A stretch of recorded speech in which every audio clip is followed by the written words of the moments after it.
So let's start with the first one, how to nurture true joy, right? So joy is essentially a sense of happiness in the moment. In that sense, it's rather connected to concepts of mindfulness, right? And the question right now is, what would make you truly content right now? Even if you're feeling like contentment feels far away, we're going to talk a little bit more about how to find contentment, even in the tiny little things. Again, the objective is not to expect some sort of massive change right away, just to start collecting little joys from the day to day. So the objective is to fix yourself in that moment and focus on a more positive vision when you can, right? A lot about this is about the concept of savoring. And savoring is really the idea of putting active, conscious attention to the experience of pleasure, right? Sounds familiar. So the same Martin Seligman, basing his work off of Fred Bryant and Joseph Veroff, came up with sort of 4 ways to savor life. One of those is basking. And basking in this sense is allowing yourself to enjoy the receiving of praise and congratulations and care from those around you. And I would shift this a little, or at least expand it and say, how about also enjoying in the giving of that?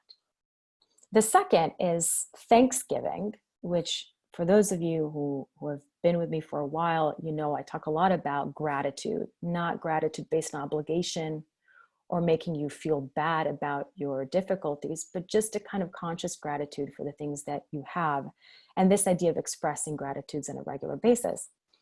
The third form of savoring is marveling, which is losing yourself in the wonder of the moment, right? And we'll go a little bit deeper into each one. And luxuriating is the fourth, which is really indulging your senses. And when we talk about the senses, we're not just talking about the typical 5, but we always sort of add the 6th, which is also your sense of self, right? Being able to enjoy something with yourself, by yourself, about yourself, which is particularly important for folks who are on their own these days or who are caretakers of others. So it's all around us, right? We're surrounded by this opportunity. The question is, can you see it? Are you willing to see it? And how much? So again, it requires some intention. It requires some time and space. You know, and a lot of these things that we talk about, people say, you know, maybe think, yeah, conceptually, this sounds great. Now, what can I do to, you know, have it happen? And you say, well, like any new consciousness, any new skill, any new orientation, it takes some time and patience, right? And it takes what we call the building of that consciousness muscle so that it grows. The more you start practicing, even if in the beginning it feels a little off or a little forced, over time it starts to flow more naturally, right? So it's patience, just like you would have with anything else, but it doesn't mean that it requires so much more effort. So how do you apply that right now? We keep talking about self-care, and self-care, you know, on a light level. We're doing spa weekend this weekend. I ordered some salts and things. But it also means caring even in the moment, noticing if you're hungry, if you're this, if you're that. And so if we look at each one of these, as we said, basking, meaning the, you know, enjoying the love of others and the appreciation of others, but also being willing to give it.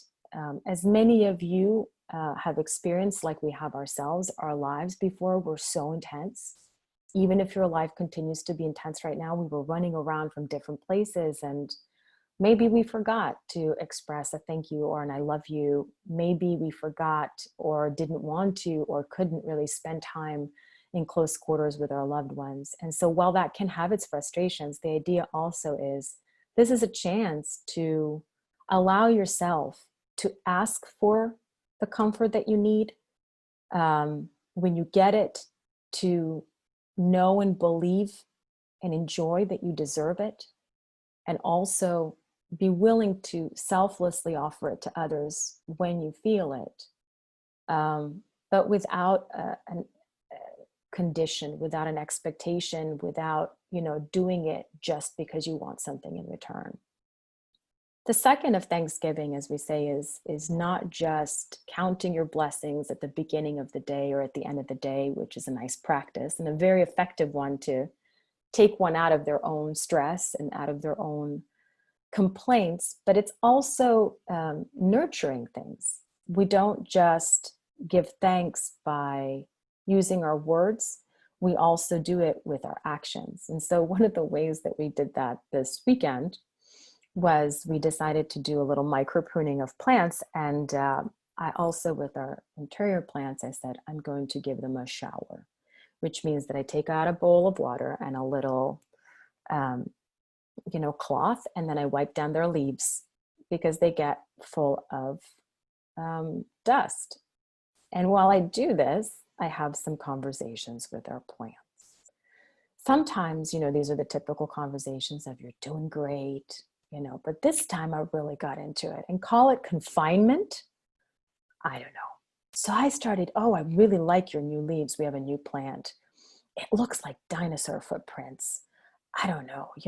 How do you like your new neighbor? We started to say that there's, boyfriend and girlfriend between these two plants. And I got into it. And my husband at one point was like, what? What are you doing? I said, I'm enjoying. We're having a conversation here. But lo and behold, I promise you, the next day they looked better. I swear.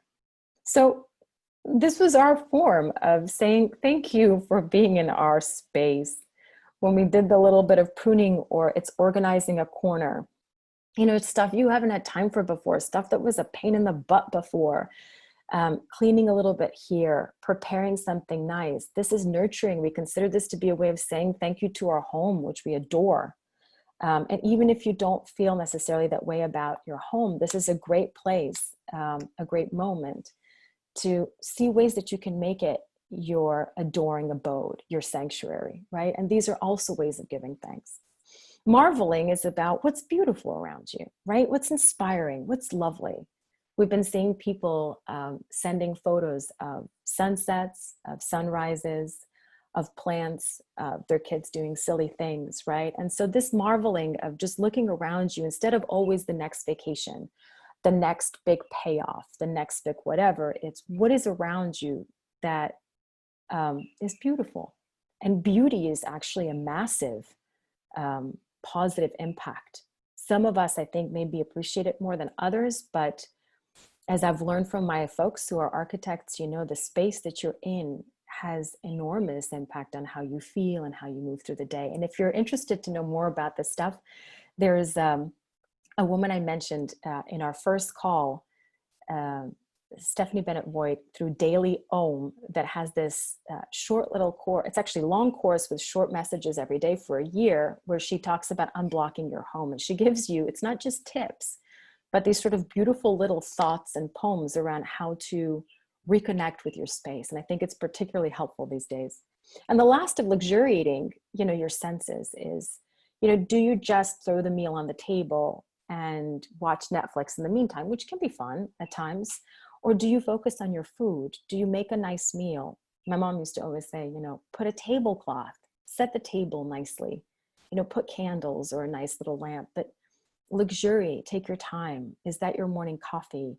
Is that in that quiet moment in the morning or at night with your loved ones or by yourself, but just take the time to appreciate the things that before were lost in the rush, for example.